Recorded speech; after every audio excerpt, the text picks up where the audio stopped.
Next 9 news देख रहे हैं आप। आपके साथ मैं हूं किरण यादव। आज की इस रिपोर्ट में हम चर्चा करने वाले हैं शिवसेना को लेकर।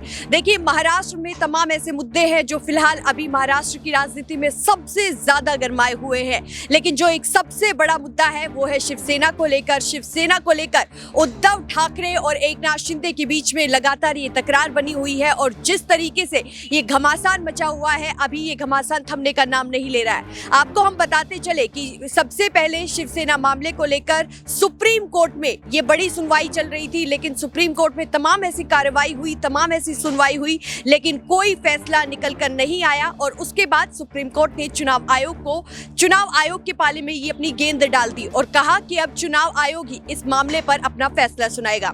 चुनाव आयोग ने क्या किया? बिना किसी कार्रवाई के, बिना किसी सुनवाई के बड़ा फैसला लिया कि शिवसेना के नाम और सिंबल को हम दोनों को ही फ्रीज करते हैं। और उसके बाद एकनाथ शिंदे और उद्धव ठाकरे को दोनों को अलग अलग नाम आवंटित चुनाव आयोग की तरफ से किए गए। लेकिन इस बीच जो बड़ी जानकारी है वो यही है कि उद्धव ठाकरे ने चुनाव आयोग के खिलाफ दिल्ली हाईकोर्ट में अपनी याचिका दायर की और कहा, आरोप लगाए चुनाव आयोग पर कि चुनाव आयोग ने बिना किसी कार्रवाई के, बिना किसी सुनवाई के ये इतना बड़ा फैसला लिया, तो लिया कैसे। हम आपको ये भी बताते चले कि चुनाव आयोग पर पक्षपात होने के भी आरोप लगाए गए। न केवल उद्धव ठाकरे ने दिल्ली हाईकोर्ट में अपनी याचिका दायर की, बल्कि एकनाथ शिंदे की तरफ से भी दिल्ली हाईकोर्ट में ये याचिका दायर की गई है। अब दिल्ली हाईकोर्ट को ये बड़ा फैसला लेना है कि आखिरकार चुनाव आयोग ने ये जो इतना बड़ा फैसला है वो कैसे लिया। आखिरकार चुनाव आयोग ने बिना किसी कार्रवाई के इतना बड़ा फैसला क्यों ले लिया। अब आप लोगों को क्या लगता है, हमें कमेंट सेक्शन में अपनी राय जरूर बताइए